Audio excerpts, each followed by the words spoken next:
Marie-Myriam avoue enfin la vérité sur son mariage. Elle a admis avoir épousé son partenaire après 2 ans de relations secrètes. Cela a rendu tout le monde très heureux. Après de nombreuses années de vie privée et de maintien strict de sa vie privée, la légendaire chanteuse française Marie-Myriam a finalement révélé la vérité sur sa vie privée, surprenant et touchant ses fans. Dans une rare interview à la télévision nationale, celle qui a apporté la victoire à la France à l'Eurovision en 1977 avec la chanson L'Oiseau et l'Enfant a fait taire le public en révélant gentiment qu'elle avait épousé son partenaire après 2 ans de relations discrètes. Je pensais que l'amour était réservé aux jeunes années, et qu'ensuite seuls les souvenirs restaient, a-t-elle partagé avec un doux sourire. Mais il s'avère que le cœur sait toujours vibrer, quel que soit l'âge, et le véritable amour n'arrive jamais trop tard. Marie-Myriam, née en 1957 au Congo dans une famille d'origine portugaise, a connu de nombreux hauts et bas dans sa vie personnelle.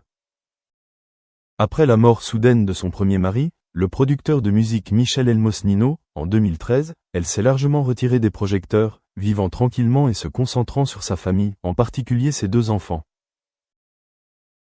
Les fans s'inquiètent de voir un artiste qui a autrefois fait la fierté de la France s'enfoncer peu à peu dans l'obscurité des souvenirs et de la douleur personnelle. Mais derrière ces années de silence se cachait un chemin de guérison. Et c'est au cours de ce voyage qu'une personne spéciale est entrée dans sa vie, pas bruyante, pas ostentatoire, mais pleine de chaleur et de sophistication.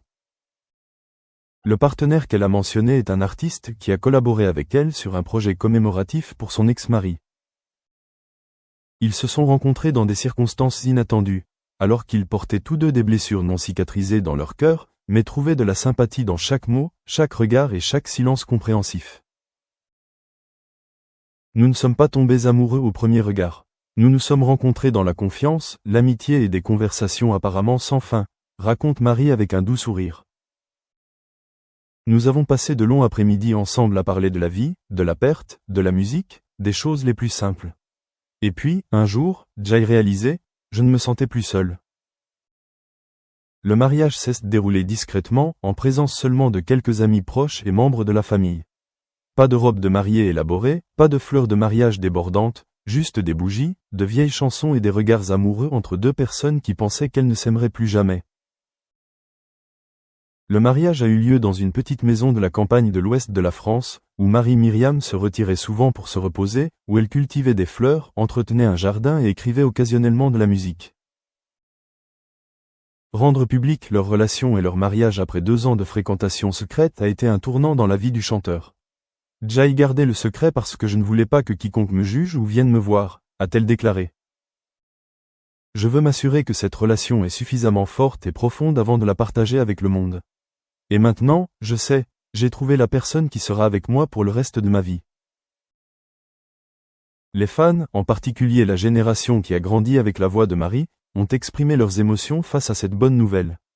Sur les réseaux sociaux, des milliers de félicitations ont été envoyées à l'artiste féminine, qui dans l'esprit du public est toujours un symbole de douceur, de pureté et de sincérité. Un internaute a écrit « Marie-Myriam mérite d'être heureuse, elle nous a offert des chansons qui nous ont touchés. Maintenant que je sais que son cœur est à nouveau réchauffé, je trouve la vie bien plus belle. » Non seulement une icône musicale, Marie-Myriam est également devenue un modèle pour de nombreuses femmes, celles qui ont vécu une perte, celles qui pensent que le bonheur est passé à jamais.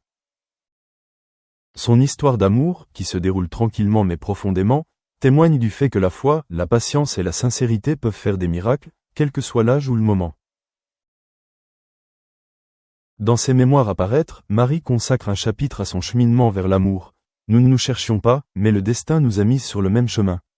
Le plus beau, c'est qu'aucune de nous n'a essayé de changer l'autre. Nous avons simplement appris à nous aimer pour ce que nous étions. Elle a également souligné que, même si elle n'est plus aussi active dans la musique qu'avant, la musique n'a jamais quitté son cœur.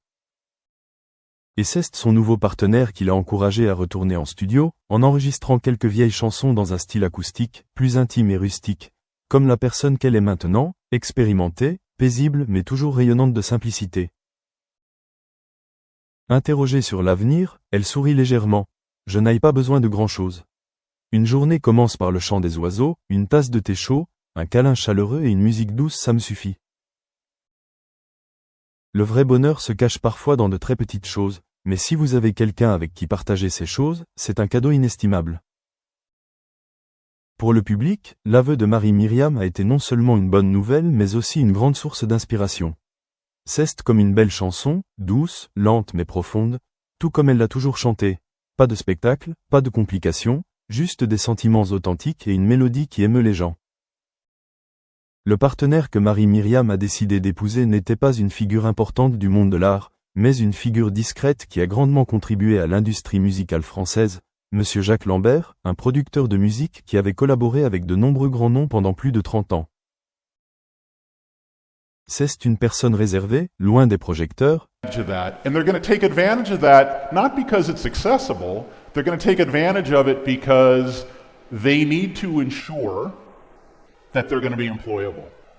And I can tell you, I sit and my team sits on the front line with corporations and governments globally, and everybody is challenged to find graduates that have skills to get a job. And that's really what lies at the heart of this. If students coming into your university know that after their 4 years, they are bankable and they're employable, you're going to be in a good place. And again, this is just a reiteration of what you're experiencing.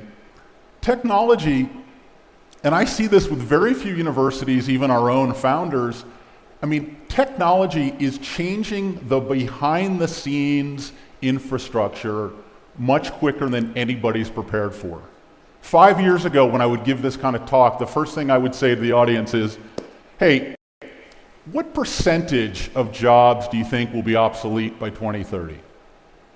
People would say like 10%, 15%, which is a lot. But we all know in this room now, it could be 50, 60, 70%. In the next 2 years, 52% of the workforce is going to at least need some modicum of upskilling. I mean, and the challenge that I personally have is that we hear these statistics so much, you know, we become a little numb to them and figure, oh, we'll just deal with it.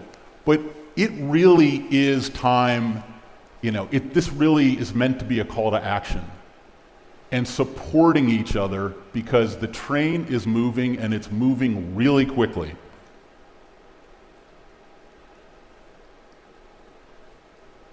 As we've heard in other sessions, you know, technology is changing skills and we don't know what those skills are going to be in 5 years, right? My kids are 14, 12, and 9. I have no idea what their career is going to look like. And nobody else, even the smartest people in this room, have no idea either in 10 years what skills they're going to need.